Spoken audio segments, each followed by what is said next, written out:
Mayo Experience. That Mayo Experience. That Mayo Experience. That Mayo Experience. Experience.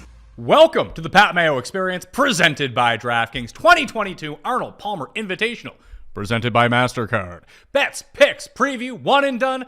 We got it all for you, so smash the like button to the episode. Sub to Mayo Media Network, and in the comment section, give me your winner. Favorite odds, favorite player to win at Bay Hill this week. Remember to play in the Pat Mayo Experience DraftKings Listeners League. Link is available in the description right now. 4,000 spots this week. Already got approved for 5,000 spots of rake-free money for the Players' Championship. So let's fill this up. I want to max out as many as they'll give me for the Masters. So let's keep kicking this ball down the road. Fill it up as quickly as possible. $5,000 to the winner. And once again, it's rake-free money, so it's the best tournament on DraftKings. So play in it, all right? Additionally, the newsletter is now available too, free down in the description as well, fantasynational.com/mayo to get yourself 20% off. The simulator, the stats research, the ownership projections, the lineup generator, it is all down there for you. Geoff Fienberg, did you know that Tim Andercast bet one of our friends 25-1 that the field would not beat Daniel Berger on Sunday? There were a lot of really silly Sunday morning burger bets, and you feel bad, I guess, for the people that had those pre-tournament commitments, but no surprise when it's all said and done to know that Tim was calling it over. Did you? I lucked out. We got our Gary top 5, and it would have been a full 5. This keeps happening because I had the Molinari 6. I think it was the Putnam 6 at Pebble Beach. And I was like, oh my God.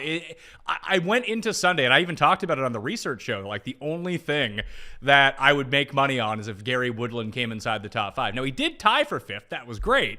But he missed a 4-foot putt on the very last hole to secure a tie for 5th because Noren ended up making like a 9-footer on 18. So if Woodland just makes his, and I know he made like a 30-footer on 17 to get there in the first place, it just sucks when you're in the bunker, get it up and down. He had like an 8-foot putt. That would be the end of it. Then he misses the easy one on the way back for bogey, and that was just the end of him. It just seems like one of those years. I still feel like I'm close, although maybe we make a note, almost like the Players, just make like 5 outrights at the Honda and call it a day. I did not invest anything live, and I'm very proud of myself for that.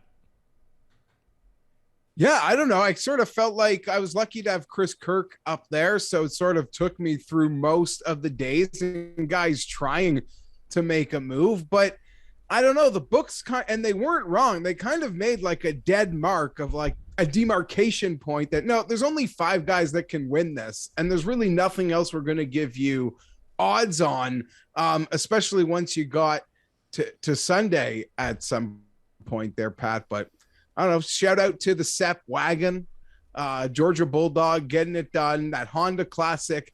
As we said, outside of that last year, Matt Jones, where I guess it was possible he could have blown it also, but it always just comes down to these, I don't know whether it's great event or close finishes or the leaderboard just sets up perfectly, but played out exactly as we say. It's the type of course you wake up, you say, if I could shoot 2 under every day, I'm going to be in the absolute position to win. And all the guys who ended up stalking Berger, you could debate, whether they should have won or not, but they were all 6 under essentially at the beginning of Sunday, ready to stalk. And Berger, you posted the question, I don't know what exactly, to Justin Ray as he was going through the probabilities of 5-stroke leads. And I know you were trying to get to the point like on Saturday night, like, yeah, but there's something that feels different with this 5-stroke lead where the long-term PGA Tour statistics probably shouldn't be as relevant, correct? The question that I posed to Justin Ray, because he said that 76% of 5-stroke or more players on the PGA Tour convert that victory. Then other people were asking, well, what if it's a top 25 player in the world? I wanted to know whether it was a complete meltdown from the guys who didn't win, whether they gave it all up, or it was some combination of a super chaser from one of like the 5 guys right behind him in combination with just a very mediocre round. And it was tough to parse through what he actually said. So I don't know. It's just, this is the right type of course for something like that to happen, isn't it? Yeah, absolutely. It can happen. It can happen quickly. You could feel like you're catching water. The weird thing is, I mean, Berger clearly bailed out by some chips, Pat. The hole that got him, that changed everything, the easiest hole on the course. Everyone that ended up sniffing Berger, it's essentially a 3-shot swing when he double bogeys the third hole. Not a water hole, not a bear trap hole, not a gator trap hole. Right? So that just changed everything. That was a 3-shot field on everybody who ended up trying to chase him in the end. 1 hole, 3 shots. Are you surprised? I mean, we haven't even mentioned, we did mention Straka. So shout out to Pat Perry from the Tour Junkies, 140-1 winner. Skylar Hoke, Mayo Media Network's own Skylar Hoke, who's going to be back on Monday evening with Tom Jacobs to break down the magical Kenya Open on the DP World Tour, but they end up hitting it. I had him as first round leader. That's all I invested. I feel like such a goober. And it's funny because his first round, like, he was off to a nice start. He played crappy to end that round, and I think he had the best round on Friday. Just, it's a kick in the nuts when something like that happens, where you're on a guy, but not in the right way. You liked his prospects, but I mean, did anyone think that when we looked at that leaderboard on Sunday morning that it was Straka who was going to close? Certainly not. And there were even, I guess they were even peaking his live number throughout it, you know, that he was not going to do it. He was, as the stats show, exceptional off the tee. And that continues to show just how important that is at the Honda Classic. And, you know, when it became crunch time, Pat, he was nails from 14 on. I think he was 3 under par. He hits that 10-footer on 14 with Lowry watching him in the fairway. He hits the one from the fringe, but as the announcers, you know, one of the smart moments for the announcers, we saw everyone putting from on the green or the other side of the hole, that it was such a harder putt. But even him starting 2 feet on the fringe, it was the best putt to have. He had it. He made it. He gets to hit his drive before the rain and gets to absolutely smoke show it. But hey, the way he was driving the ball, he probably smoke shows it in standard. I mean, in the bad conditions anyway.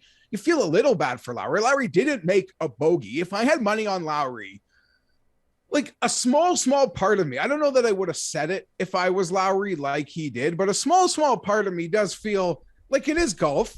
You know, things can happen, but the competitive integrity, like when the tournament was played under 71 holes in one exact way, essentially the exact same conditions for everybody, and they're left out there at the end, but Sepp could have blasted or screwed up his approach at the same time in those rains. I don't know what to say. So, you know, that's just them breaks, I guess. But on some level, like, I can see where Lowry's coming from. I don't know that I would have voiced it, but hey, you're passionate. You got microphones in front of you in the moment. He is probably hot as a pistol. And I can tell you, for 2 hours, he probably thought it was a Ryder Cup match, him versus Berger on a European style golf course. And it was right up his alley. And then boom came the Sepp wagon. I didn't take his comments apparently in the way that every single, maybe I just misread them, like when because I always saw the transcript of it, but the way that he kind of laid it out was, it more felt like he said, I should have won this tournament. This was mine to win. And it didn't seem like he was blaming the rain that just popped up out of nowhere on the 72nd hole as the excuse. It's just that Sepp played better than him. He didn't expect anyone to come catch him, is what it felt like, that he did what he thought he had to do to win. It was his to win. He outplayed Berger in every way possible. It didn't even really consider that someone else was going to beat him. Yeah, I guess that's kind of what I said, is he probably turned it into this one-on-one Ryder Cup situation that clearly favored him. And yeah, you know, he was being conservative, not hyper aggressive. He has a horrible bear trap record to begin with. So I'm sure he had his own demons that he thought he had conquered, in the sense by parring through it and being absolutely just fine. And yeah, the wagon came, as we said. Sepp from 14 on made 3 birdies, and it was yeah, pretty effortless. He was stalking the pins all day on Saturday. Also, he was out there with Hodges, I believe. Nonetheless, I don't know, an event that, you know, these internationals always seem to find their way through in the end. Berger it's going to be a tough one, man. I'm a Berger fan. I'm a backer. Part of me is happy. Well, when you don't have the guy and you're like, oh, I'm never going to be able to bet him at good, 40-1 in full fields because he just won the freaking Honda. That's going to suck. So maybe we'll get those again. But super cocky on a scale of like cocky ranked players in the world. He's probably, T4, maybe even T3. So this will be a hard one probably to swallow, but it's being so cocky that gets these guys through it. There's no teammate.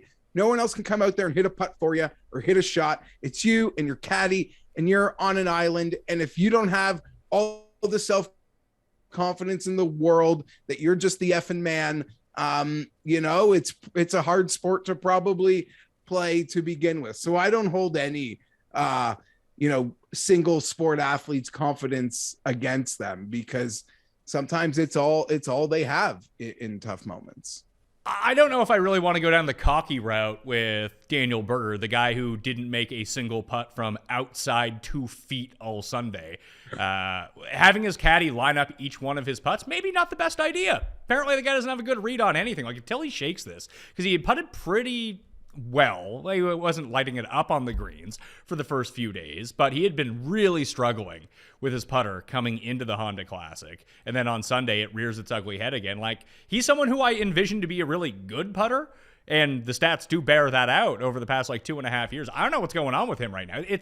Maybe the cockiness is like a false bravado for everything else that's not on the green, but we get to closing time. I'm eyeing Berger for the players. I think it's a great spot for him. Any course that has a bunch of water, Daniel Berger all of a sudden just pops up at the top of the leaderboard. We see it at Southwind. We've seen it here a bunch of times. Why not Sawgrass in a few weeks? I mean, it's not like he's not playing well. He just had a very, very poor Sunday where he kept finding the water over and over and couldn't make a putt. But until he solves these putting problems, it's going to be a real problem for him. A lot of water in Memphis too, right? Or some clutch water. That's Southwind. Yeah. All right. Yeah, no, you're not wrong. And maybe that is a bravado that he brings. And his scrambling, I think, was nearly perfect going into Sunday. And he held up from the bunker. He held out from behind the green to keep giving him life. He had only made 2 bogeys, I believe, Pat, before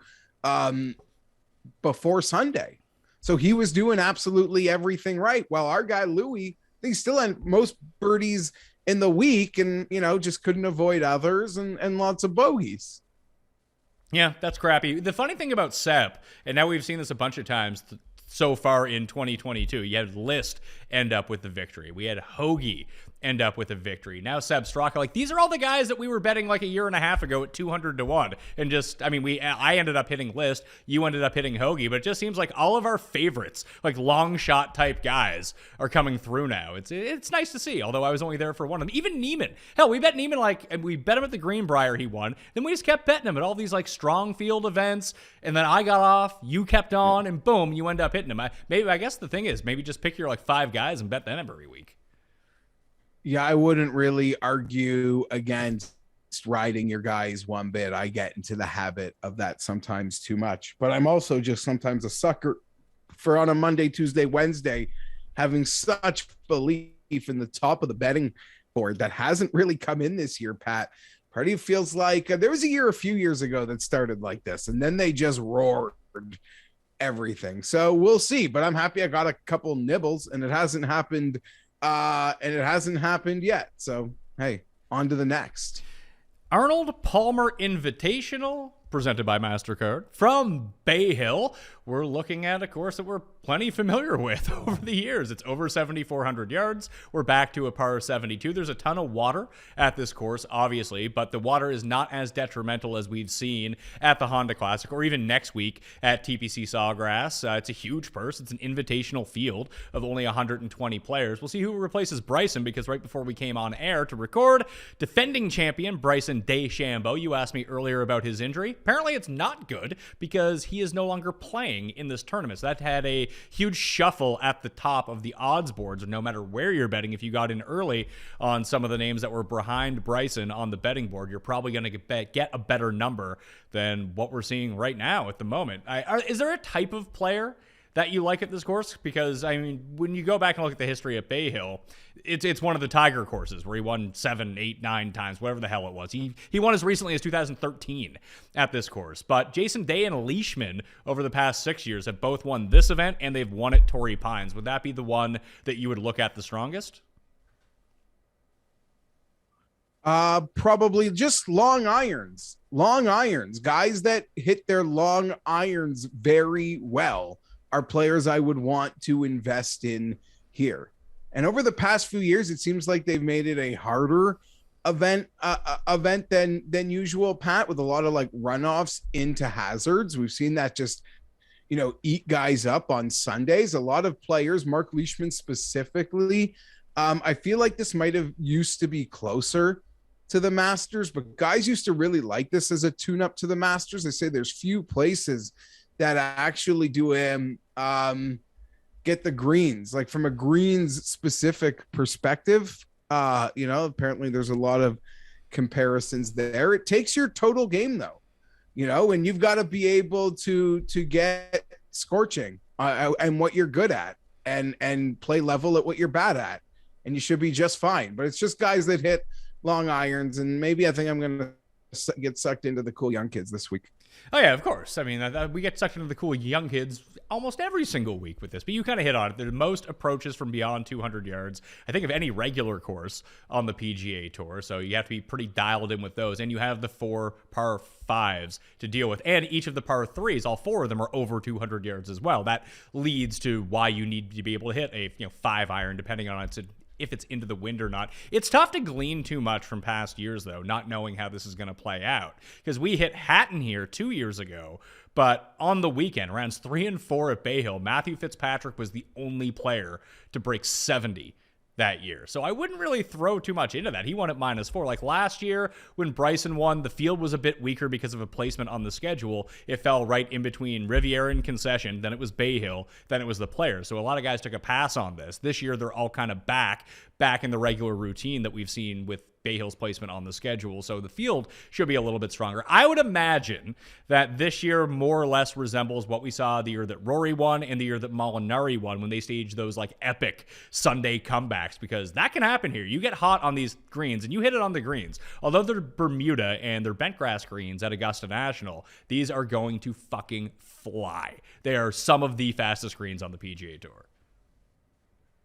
Yeah, it's the Matthew Fitzpatrick specialty, right? The firm and fast. It's so funny to think. I think I bet Fitzpatrick at 40-1 to win goddamn Pebble Beach, but this is his sweet spot, and I'm sure we'll talk about it in a few minutes. DraftKings setting him up to get cyber bullied this week in some respects, Pat. But it's a heater here, and closing on a Sunday is a bitch. I mean, yes, your Ian Poulters can put 5 balls in the water as a leader on a Sunday, but even your Rorys and your great players, you got here on Sunday. You can expect it. If someone's got a lead like Berger last week, not to say it's going to happen, but it feels far more probable at a place like this than others, because like you said, the runoffs, and if you get offline a bit, you could be in big trouble. I swear they've gotten cocky with their rough there. They really like what they've done over there the past few years.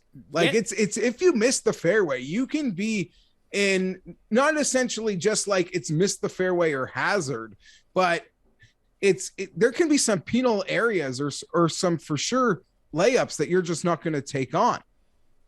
100%, and we'll see that on 18 too, that right rough right before the water with that devastating Sunday pin all tucked away on the right-hand side. That's going to be a tough shot for a lot of guys. I remember Hatton was able to navigate that really well over the weekend. It's funny, the way that Hatton played the year that he won, he just played defensive golf the entire weekend. Him and Leishman kind of did the same thing. Then you had a couple guys end up creeping up, like Bryson crept up in that difficult year. Danny Lee ended up creeping up. Fitzpatrick, Bezadenhout, they were all just kind of around that lead where Par golf was good golf, and I don't think that's going to be the case. So you're going to need to be able to score, especially on the par 5s, and tread water on the par 3s this week. But let's jump into it. The favorites at DraftKings Sportsbook this week. Jon Rahm, the number 1 player in the world, is in the field, 7.5 to 1. And again, this is with the Bryson DeChambeau WD, so these odds were better. He withdrew, and then everyone got kind of compressed at the top of the board. So Rahm 7.5, Rory 10, Scheffler 16, Hovland 18, Fitzpatrick 20. He's 30 in a lot of other places, by the way. Sungjae 22, Hatton 28, Leishman 28, Hideki 28, Will Zalatoris also 28 to 1. You can find some better numbers on some of those guys at other places. But Geoff, did you know what today is? This Monday is the final day that you can vote in the Custy Awards. Did you know that? Are you scared you're going to lose? I got bigger fish to fry, but no, I don't know. I just hope that there's people just, they vote for 10 categories and 9 of them are about how insane Tim is. So well, one of them is about how insane you are with your biggest rivals. And that is my favorite moment of the year. I can't wait to debate that category. I look forward to it. You give me all the time in the world to air out or explain my grievances, and it works out for your humor. But nonetheless, I don't know. Tim's been doing a lot of weird stuff lately. It seems like his campaign's running on fumes. I just hope sanity prevails, I guess. We'll see. Well, or if insanity prevails is probably what you're looking for if you want to vote for the craziest person. But if you hit the description of the Potter vid right now, you can find the link to vote in the Custies. And voting ends midnight Eastern time, probably, on Monday. It'll probably be most annoying for you and like your friends if he wins, like the people that actually know him. Yeah, it will be. It'll be far more devastating in my personal life. Like every time he does something that you guys want to call him out for, he'll be like, "Oh, you see, I'm not even the most insane," and then you'll be like, "Okay, man, you beat Fienberg. Congratulations. What you're still doing is crazy," and he'll still be like, "No, see, I'm not the most insane." Like it's gonna get real tiresome quickly. But if I truly earn the award, then give it to me. If I truly earned it, then give it to me. That's all I can say. But I don't think I did. I don't think I went above and beyond to get it. And if you feel in the future I'm capable, but it's still Tim's, then the bid ain't going anywhere either. We'll be back next year for Custy's 2022. 2023. I'll even throw Paul Casey at 35 to 1 and Adam Scott in at 35 to 1, along with these favorites. So we'll go from 0 to 40 as we talk about this. I've made 2 bets in this range. I bet Zalatoris at 33, and I'm with you on this one. Adam Scott, especially coming off an Ander curse, played some of his best golf in like 2 years at the Genesis, and Neiman was just that much better. Morikawa was that much better. Young was that much better. But if he plays the same way at Riviera here as he did at Riviera, he's probably going to win. So 35 to 1 seems, I don't want to say it's a gift. It's properly priced. But for the way that he's playing, his Florida history, he's won the Honda Classic. He's won the Players Championship. He won it Doral. This is the one that he needs to get. And when I went and looked at the putting splits on really fast greens, Adam Scott's been putting well, and he putts even better the faster you tune up these greens. So I like him a lot here. So I absolutely love Adam Scott, and I'm happy you pushed it back to those 2 guys because as you were mentioning guys that have had great runs here or form here, I mean, Paul Casey has a fantastic track record here that looks like his major resumes, right? Just a lot of fantastic finishes, and I didn't bet him last time he played, but it was Riviera, and it seemed like he held himself adequately. So based on his past history, I'm not shocked at that line. I've been talking about Adam Scott since Christmas.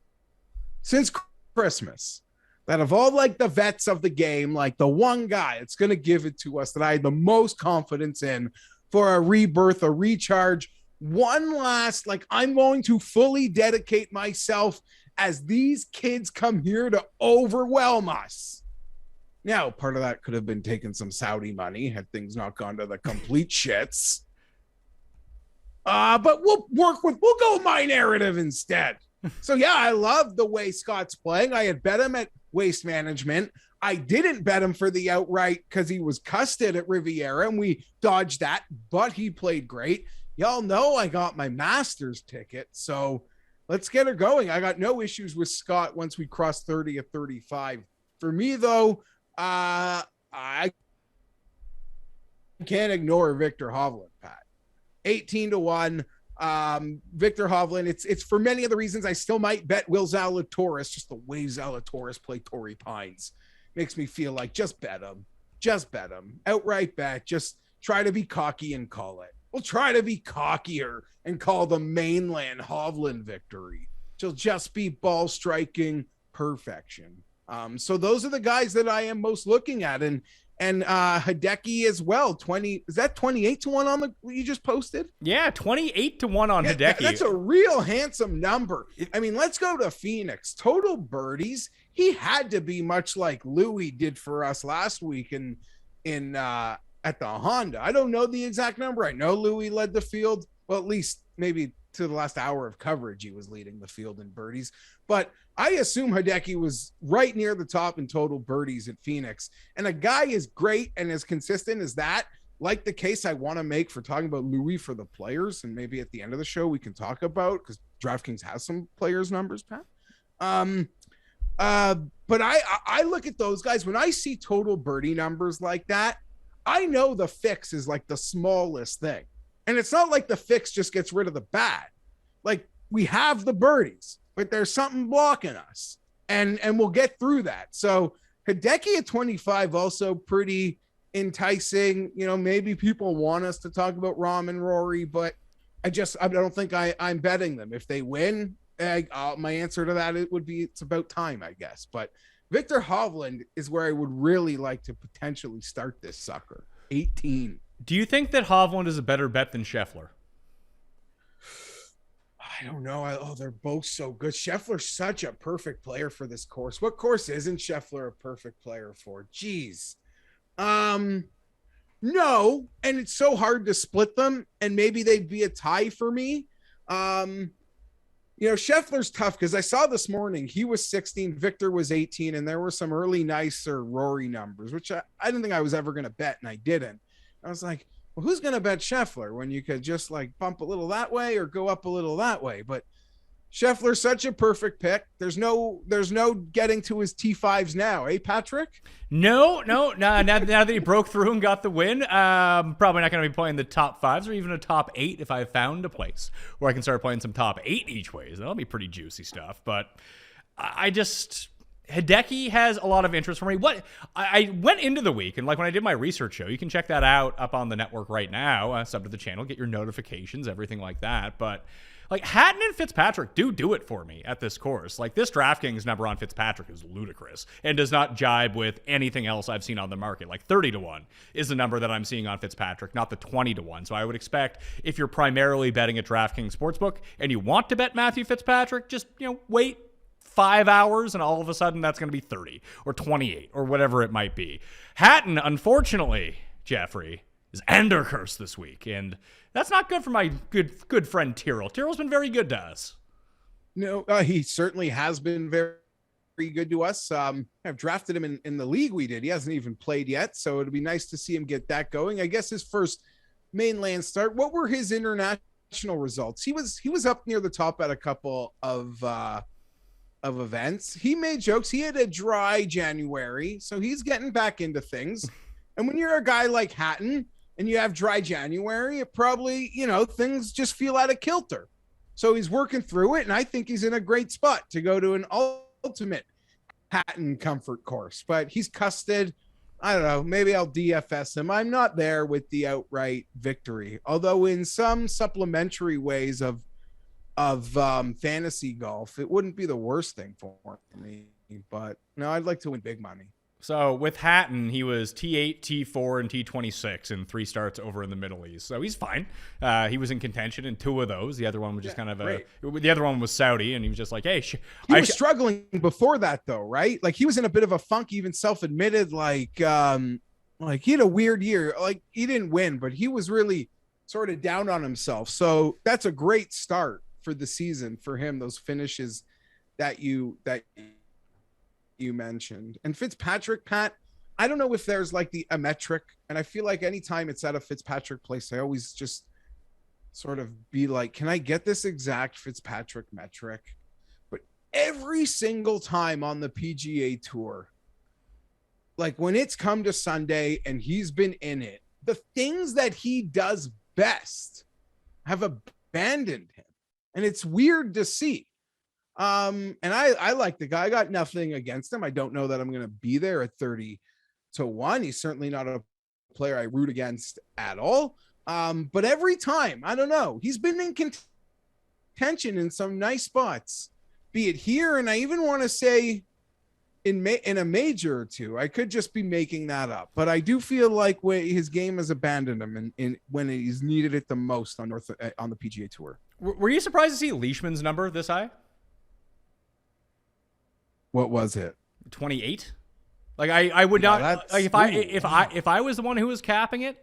Like, yeah, he's at 28. Like, I would have Hatton. And I know he's won here, and he's playing really well coming in. Like, if you look at his approach numbers, his ball striking numbers, they're exceptionally good, especially for Leishman. He's kind of getting back to where he needs to be. But even, like, Sungjae so feels like a forgotten man here. He's priced at 22. He's 28 in some other spots. I've seen a 30 out there on him. That might...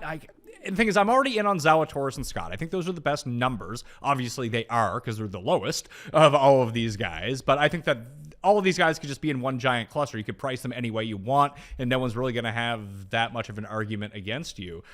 But I thought we'd get a much better Sungjae number considering he was kind of crappy at Honda.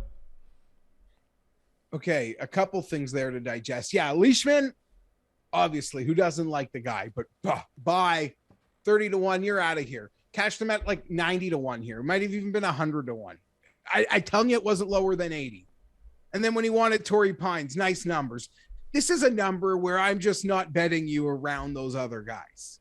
Like, that's it. That's it. So I can't bet Leishman at all. And Sungjae, the one thing about the Honda Classic, Pat, and I think we talk about it for years, as a golf bettor, you've got to find reasons to bet a guy. You got to talk yourself into a bet or talk yourself out of a bet. The one thing I know is true. I don't give a shit what a player I like did at the Honda Classic if it was bad. I can talk myself out of I don't care. That's like a total free pass. Gets wild there. You got.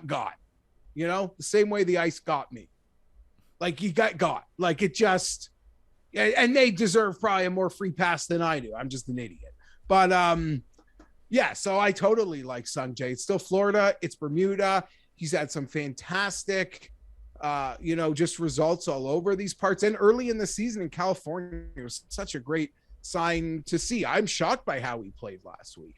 So Sungjae at 30, he is right up in a mix of guys that I will be debating to bet. No doubt about it. Love that. I'm not opposed to putting someone else on this card from the 20s, whether it be a Hideki, whether it be... It's not going to be Leishman. So Hideki, Sungjae, like one of these guys, especially if it ends up becoming someone unpopular. I don't want to bet Hatton because he's Andercursed, and we all know how that turns out. As Tim hasn't picked a winner since 2018, almost to the day, because it was Rory at the Players' Championship who he picked in 2018. So, then maybe Cuss will luck into one here, because I really do love Hatton. I want to bet Hatton. I have Hatton money at this venue to give away back to the book, so I really want to, but... Hideki and Sungjae, I think, is where it's going to come. This feels really disrespectful to Hideki, by the way. The guy who's won 3 times in the past year, has already won on the PGA Tour, and like you mentioned, he's played well at this course over the years. He's played well here, and again, I'd like to go look at it, but he played really... When did he finish at the Waste Management? 7th? Yeah, so like outside of winning, he played really well. He made so many birdies. He just made too many numbers. And the one thing you're pretty confident is Hideki, like how clean of a fix it is to eliminate the bad for a guy like that. So it does seem like the most fair number for Hideki. Well, a lot of us are just drooling over kitties. Hideki just turned 30, Pat. He's a man.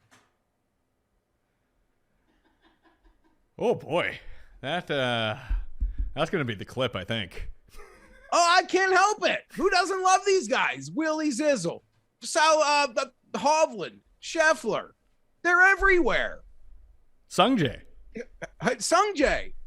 But yeah, Hideki seems like the most fair, the one with the absolute highest end, proven win equity. Morikawa is not playing. 25-1.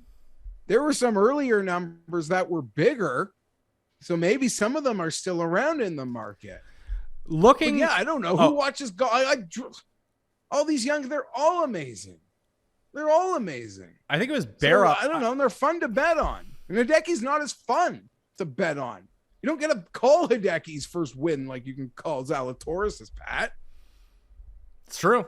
Although when you go and look at the key metrics that you want to go look at, like Zalatoris, I believe, was 10th in his debut a year ago at this course, much like it was at Torrey Pines. Those deep irons are awesome. It's all going to come down to putting with Zalatoris. I went and looked at it. He's lost strokes putting and over at least a stroke in each of his past 6 starts. But in the 3 times that he has gained strokes in the past year, because that's really all it is, he's gained an average of 3.5. So, and they've all been on Bermuda. So at least we know that if he does putt well a little bit, he tends to gain a bunch. So if the rest of his games just kind of come along with it, I think he should be in good shape. And I'm kind of glad, not that I'm glad that he lost. Fortunately, I had him and Liz, so I won money either way. But going through the rigors of being at Torrey Pines, grinding out that lead into Sunday, getting to the playoff and losing. Like, sometimes you need to take a few lumps before you can win. It feels like he's got that now. We usually talk about that with players in respect to majors, where it's really tough for a first-time guy holding the lead on a Sunday to keep it together. People have to go through it a few times. Maybe it's 1 time, maybe it's 5 times before they can really break through and show the stones in order to hang on. Other guys like Spieth are just immune to it and they just win. But even look at Spieth. Spieth went in the water with a major. He made it crazy in England versus Kuchar with a major. It always gets crazy. They never let it be stress-free. Matt Jones got it stress-free. Yeah, there's very few people who get it stress-free. Matt Jones was one of those guys. Anyway, let's move on to the mid-tier, the 40 to 100 range. I don't have anyone from in here. I got some names circled, but I wanted to wait on some of these numbers to mature a little bit. But you got Henley at 40 to 1. I guess everyone, if you played at Georgia, they're cutting your odds in half essentially this week. I don't know what the hell Henley is doing up here among some of these other names, but there does feel like a substantial drop-off once you get to this number, because it's Henley at 40, Homa at 45, Keith Mitchell at 45, who's had a really nice track record here and even kind of saved his week. Ended up with the top 10 at Honda Classic as well. Kokrak and Sergio, Bezadenhout, Fleetwood, Mav, Burns, all at 50 to 1. Billy Ho at 55 to 1. Then you got your Seamus Powers, Justin Rose, Cameron Tringali, our guy Gary Woodland, former winner Jason Day, the Gucci man coming off fucking everyone at the, Genesis? Not us, but, everyone else. Chris Kirk at 70. He's had some nice run at this tournament over the years. List, Connors. Connors had a great run. He was tied for 3rd here a year ago. Cameron Young just continues to be great, and this seems like a perfect course for him. He's at 80 to 1. Lonto has been playing some really good golf. He's at 75 to 1. So it's really a mixed tier, depending on how you feel about these guys. But the short list that I had, and obviously I'm not going to get to them all, but the number that hops out to me, Sam Burns is back to being 50 to 1 all of a sudden. Took two tournaments. He goes from 18 to 1 to 50 to 1. Now we're back in Florida. Nothing points to him playing well here other than looking at it long term, but this just feels like a good number. Yeah, no, of course. You sort of ride those waves. And as someone that does it week in, week out, like a lot of us who are watching the show, you and I, especially Pat, we can recall just how recently in an exact same field he was, half the number. And you believe in the guys, you have trust in them. Your outright bets that just clicks. Ceiling week. Sam Burns 50 to 1. I didn't run to bet it, but it definitely caught my eye quickly this morning, Pat. A lot for me here, although I have made a bet, although the number seems like it's higher at DraftKings. Who is it? Let me guess. A few guys that Tommy Fleetwood. No, well, we'll talk about that. Do we? No, hold on. We don't need to talk about Tom. We don't need to talk about Tommy Fleetwood. Yeah, I'm going to get a 70 before the week's over. Those 50s are going to turn to 70s. Well, I mean, if the 50s turn into 500s, maybe. Sure, can't wait. I hope they do. Bezadenhout, for all the love of some other players, he's like a poor man's version. We want to get off that wagon. I don't mind him. Woodland, another one I don't mind that I'll be looking at. Connors was 3rd here last year. tempted in some respects. Talking long irons, it's Mav McNeely, but do I trust Mav McNeely in Florida? Can he do Florida? Is that like a thing that we even know is possible? Probably not. A player that I have bet, though, I bet it at 90, but it appears that it's 100 to 1 at DraftKings, Pat. So I'll just say it. EVR, just been striping it. I know I'll find hazards, but if I don't, the ball striking, it's a guy sort of a poor version of what I like this week. What did we learn about EVR in courses that have water on them, Geoff? He's got a mustache now. He does. He's just like when Will pretended to be the teacher. Just you walk up to him, you're like, "Hey, it's a fake mustache." He's like, "No, it's not. That's EVR right now." He's gonna have at least he'll be very comfortable getting in the water because he wears those like joggers that are like ankle height. So maybe he won't get his feet all wet. He doesn't need to roll them up too much. But I remember this from the 3M. Just he has like a magnet for the middle of the water off the tee. I don't hate it. I mean, it's 100 to 1. I don't hate it. But Burns So I was going to say the DraftKings number, like there's like 66 at some places. So crazy, So just giving that shout out. But yeah, Burns, you can keep spelling on that because it does seem like from where we were 3 weeks ago, like this is a lick your lips, get back on the boat sort of thing. So the ones that caught my eye, the 4 guys: Homa at 45, Kokrak at 50, Burns at 50, and weirdly, when you go look at his numbers, Billy Horschel was really good last week, but he couldn't chip or putt. Not really the trademarks of Billy Ho. You always think about him doing it in the opposite way. But he's been so good in every single facet of golf so far in 2022. He just hasn't put it together in the same week. It's a lot like Sungjae, how we always talked about Sungjae. It's like, oh, well, when you look at all the 4 categories of strokes gained, he was really good in 3 of them and a disaster in 1 of them. And then the 1 week he put it together, he ended up winning. And now he's won a bunch of times since then. It feels like Billy Ho is right around there. We know he still likes Florida golf. He still ended up, outside of Friday, he played really respectable at the Honda Classic. And this driving all of a sudden is really good. And you don't need to be a bomber at this course. I think when you see Rory with a victory and you see Bryson with a victory, you immediately go to, oh, well, if you hit the ball 1,000,000 yards, then obviously you have a much better chance of winning here. I don't know if that's necessarily the case. Like Molinari has a win. Hatton has a win. Leishman has a win. Billy Ho hits it far enough, but if he's still gaining strokes off the tee like he is and playing from the fairway, which you want to be doing, like you mentioned with the rough and the water at Bay Hill, I mean, I could probably find a better number than 55, but he's got a lot of interest for me. I think that he's significantly better. Significantly is probably too much of a statement here, but versus your Tringallis, Gooches, Kirks, like Billy Ho's a level better than those guys, and the numbers don't reflect that. Yeah, I can't stand him, but you make a good case. And honestly, I had no interest in betting him at all until you laid out those the Leishman, Hatton, Molinari. Like, he profiles very, very well with that group, which historically do very well here. So that's the case, I guess. Now, if someone asks me to make one for that, is he profiles with all, I love being at places we've been at so many times. We get a feel for him, both winning score and profile of players. You could argue those two things go hand in hand, but yeah, I'm not there with Billy. I like everyone else you mentioned more. Kokrak's ability to be so fantastic off the tee is interesting for me, and Sam Burns. So of that group, those would probably be the ones. You don't like Homa all that much? I like Homa a lot. Homa, I find myself always cheering for him, even without a bet. Whatever he's done online, he's made himself a very endearing personality. He got himself another sponsor, so good for him. Yeah, I don't mind him. It's outright betting. He brings that whole like old school Siwoo boomer bust vibe to it. I actually had someone asking me last night about Homa and the Masters, and I always say to that, I don't know, he won Riviera, he won Quail Hollow, so just on that alone, like, kind of makes sense, and seems like he'll be able to handle himself around these greens as well. Kokrak loves this place. Can't really putt at this place, although he's a much better putter than he used to be throughout the course of his career. 8th, 18th, 10th the last 3 years. Miscut. 56th, 20th, 6th, and 4th. That's in like 2014 before he was any good. So, again, it's an intriguing number. and it's an outright bet. Instead of playing each ways on these, instead of playing an each way on Kokrak at like 50 or 55 or on Horschel at 50 or 55, I might say fuck the each way this week and just bet both those guys and get rid of my top 5 equity. Because I don't want to go to Woodland.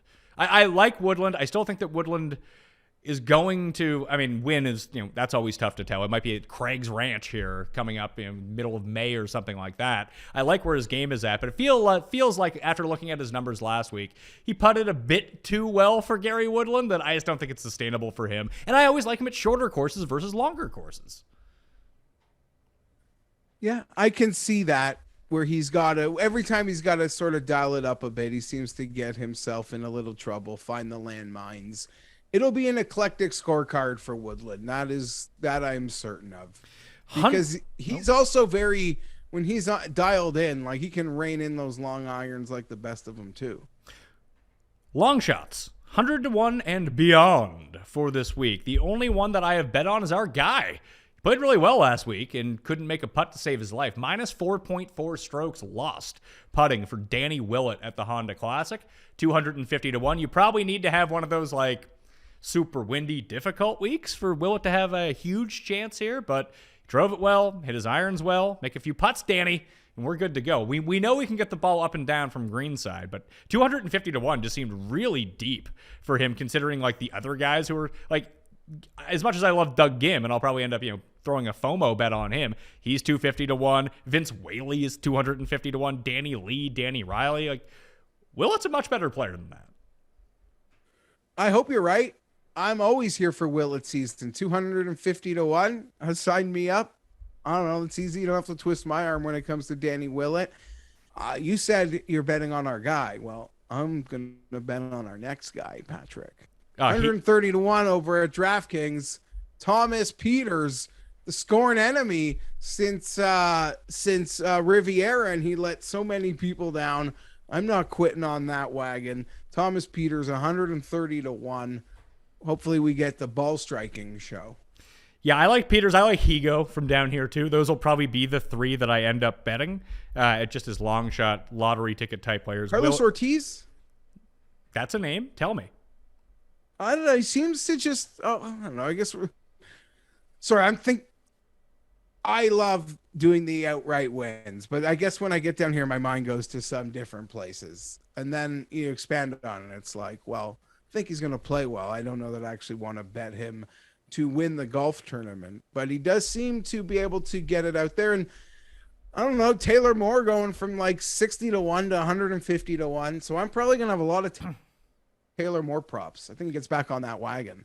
All the model boys love him so much. Yeah, well, the model guys are going to love Munoz this week because Munoz continues to play really well and rate out really well. Was awesome at Riviera Tee to Green. Was really good at Phoenix Tee to Green. So if he can continue to keep that going and bring back that like hot putter that he gets sometimes, Munoz could be great from the bottom of the board. I think we should give some like legit consideration to Tigala. Maybe Tigala is just really good. You're not buying it. You're not buying Sahith. No, I agree. I think like long range, very good. Cameron Young is what, 80 and Tagala's like 250, right? Yeah, well, 150, or but 150. Sure, yeah. I know that Cameron Young should be double. I'm not here for that sort of breakthrough victory. That's not something I'm looking. Okay, how about? That's not something I'm looking. I'll throw this one at you. Matthew Wolff, who was 17 over in 2 rounds last week. Listen, it's outright betting. You bet on Matthew Wolff. You hope you get the ceiling. You accept what the floor is. I mean, that's just part of betting Matthew Wolff. Something I didn't do last week, but the people that did bet him, I kind of hope they recognize that as they were betting him. Yeah, I don't know. This was the first place where like Matthew Wallace sort of came onto the North American scene. He was in that one that Molinari won, and he was like very emotional up against a fence like after his 18 holes. I think he has his best career result here. He's probably like 250-1. Wallace has never finished putts with his thumbs attached. So that's really weird. Wallace has never finished worse than 25th in 3 starts at API. Wow. So he's going to be super popular and all in the DraftKings, and I'm sure you're going to talk about him tomorrow. Maybe I got DB on the show tomorrow from the Tour Junkie, so we'll talk some Matt Wallace. But if anyone goes and looks at his recent form, they're not going to be super in on Matt Wallace. Just like preseason hero Aaron Wise, what a breakout year for Aaron Wise. He's down to 200 to 1. Like there's guys at the bottom of the board that you can probably talk yourself out in. What about this long shot loser, Patrick Reed, 150 to 1, Jeff? You know. I didn't look at it that closely, but was he better off the tee last week? Maybe in round 1. I doubt it in round 2. Yeah, 150 to 1. Holy shit. When it rains, it goddamn pours. He's there with Ricky. He did gain off the tee last week. He gained 1.1 strokes off the tee last week. The first time he gained off the tee since last year's Rocket Mortgage at TPC Detroit. That's a span of I saw a few of the 11 boys, starts. I saw a few of the boys, just talking about that on the internet. Maybe that's something, a starting point, we'll need to call it, for where Patrick is. I don't know, man. So messed up. Willett, Peters, Higo is where I got right now. Tigala, Wise, these are either top 20 first-round leaders or more than likely DraftKings plays for me if I want to build some stars and studs and duds lineups or take some guys at the lower $7,000 area. I don't know if I'm going to get to them outright, but you know who Horschel right now reminds me of? The year that I bet on Kisner and Leishman won. Yeah, I had them both. That was great. Sorry about that. I didn't. I had Kisner. Thanks. There was a third guy involved in that one. Charlie Hoff. Kisner was up by 4 on the back 9, as I recall. Yeah, I feel like Poulter's gagged a few here. Rare opportunities to win for him. No, hold on. I think that Honda is where Poulter always popped up. This is the one that Rose and Stenson used to be awesome at every year, but never won. Didn't Rose withdraw in the final group here, or second to last group here on the weekend last year or something? Yeah, I don't think he was in the final group, but he was in one of the. You bet him. I think you had money on him. Yeah, I did. Oh, I bet him, and Spieth made the hole in one playing next to him, and then Justin Rose was like, "Yeah, I'm out. See ya." That's. Yeah, no, I hope he's healthy. I'd like to see. I cheer for all guys to get healthy and be fun and compete. Any love for Corey Connors? Third place here last year behind. See, I guess that last year's Bryson beats Westwood by a shot. And it's almost like this great microcosm in a way of how fun this course can play. And you can beat Lee Westwood and go about it how you go about it. And you can go be Bryson DeChambeau and go about it how you go about it. And it took everything from Bryson to beat Lee last year. Yeah, Lee played great, too, until Tim got on his side on the 16th hole, and then he scuffed that chip, and that was the end of old Lee Westwood, and Bryson ends up walking away with it. This is still going to be... I'm disappointed Bryson's not playing. I hope he gets healthy because I want to see him at the Players. I want to see him at the Masters. I actually kind of can't wait to bet on Bryson at the Masters, because if we don't see him, or we only see him once in between now and then, we might get a 50 to 1 on Bryson at Augusta. So I said this to somebody this morning, just the sheer 28 to 1s that were out there on Bryson at the Bell today.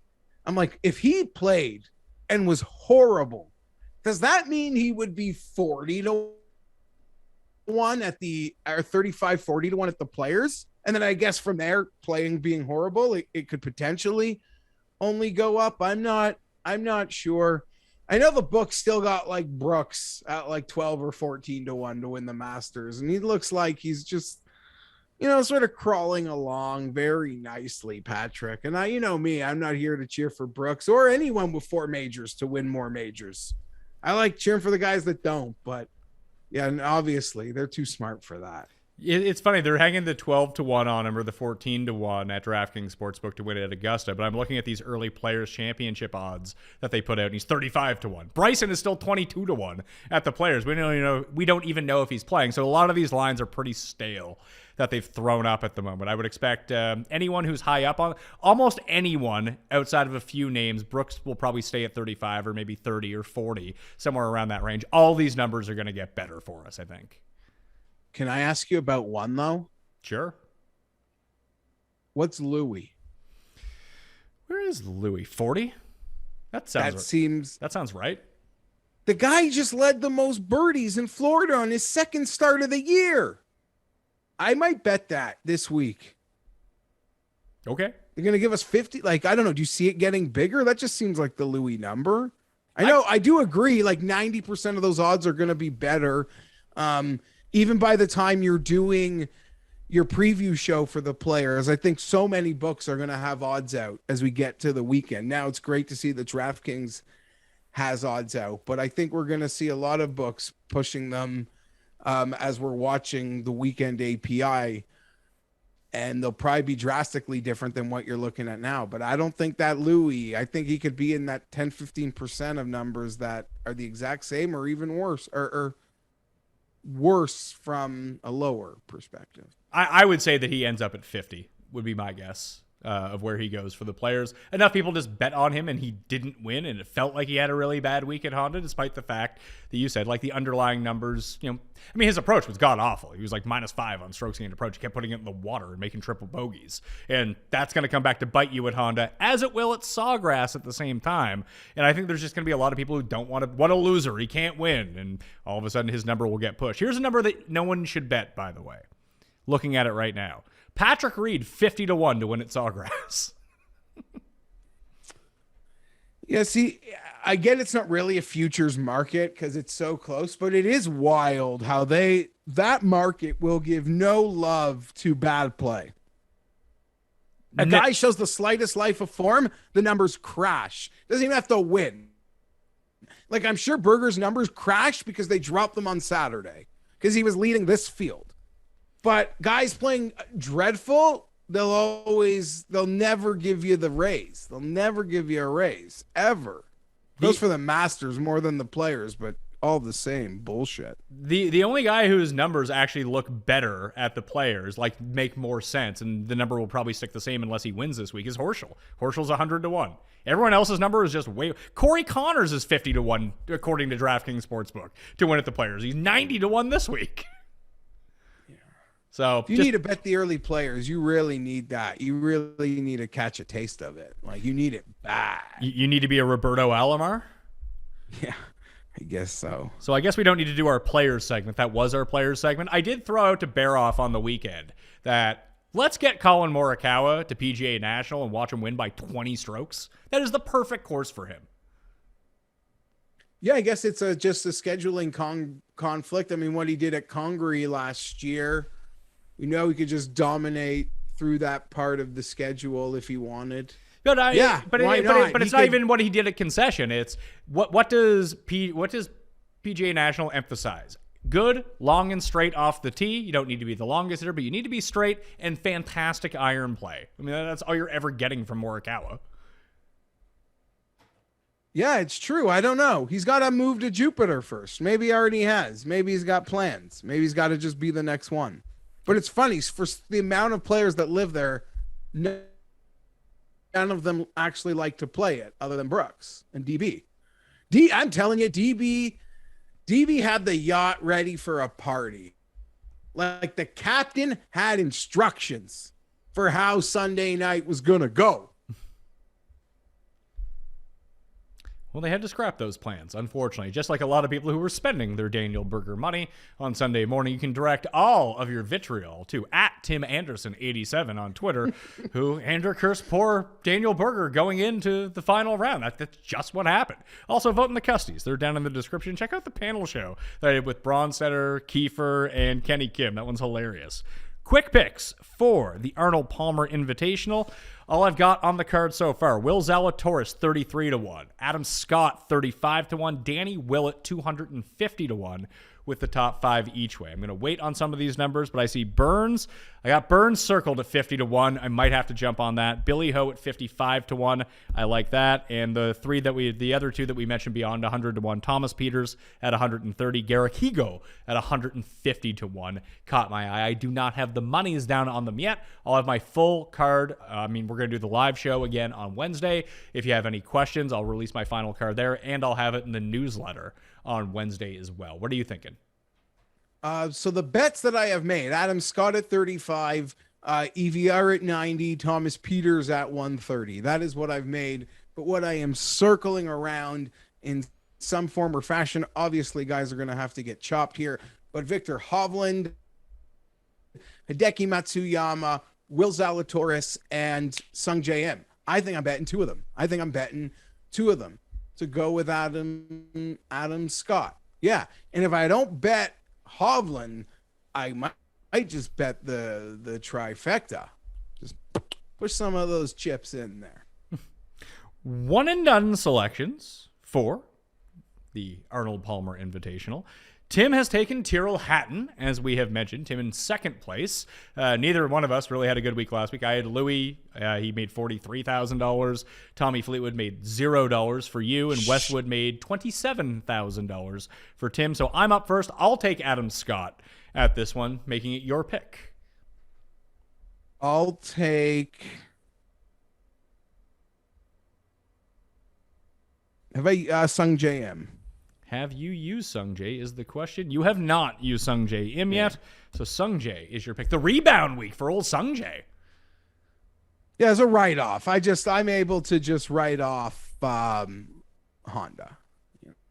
I think that's smart. I think that's a very good way of thinking about it. It's just like when you look at Players' Championship history over the years. Like, you're going to see guys with like, oh, they have 4 top 10s the past 5 years and, you know, a plus 22. Wonder what happened that year. Like the year that Casey that just double pounded on 17 and went to the water twice, and he was just done. He was like 10 over par. That was it. I think it was like 3 years ago. I don't know that I'm going to get to that mid-tier. Like, I just don't. But if I do like your Burns Kokrak suggestions. I'm surprised you didn't sell Bezadenhout at all today. I prefer his number being longer. Paul said he caught it at a 70 this morning. I'm far more intrigued by that number than I am at the 50 that they're offering right now. Like, if I can get Kokrak, and Bezadenhout's been great at API in his 2 starts, top 20 in both those years. But if I can get like Horschel at a better number than Bezadenhout, like, why am I not betting Billy Horschel? Like, honestly. Not that I love Billy Horschel. He's frustrating as hell to watch, but there's a guy with, you know, a FedEx Cup win, WGC wins, Wentworth win, not, you know, the king of the South Africa Open. I agree. I've got to go. My knee hurts. All right. Well, I'm glad that the surgery went well. I hope you are feeling better, so you can send your best wishes to Jeffrey at GFienberg17 on the Twitter machine. We'll be back next Monday with the Players' Championship. We have a full week, probably starting Friday or Saturday for Players' Championship. We're going to be like Saturday, Sunday, Monday, Tuesday, Wednesday. We'll have it all out there for you, depending on when some of this pricing ends up rolling itself out from DraftKings. So smash the like, give me your winner in the comment section, sub to the channel, rate and review the audio podcast, fantasynational.com/Mayo for 20% off, and sub to the newsletter. All right? Thank you all for watching. I'm Pat Mayo. I'll see you next time. Mayo Experience! Experience!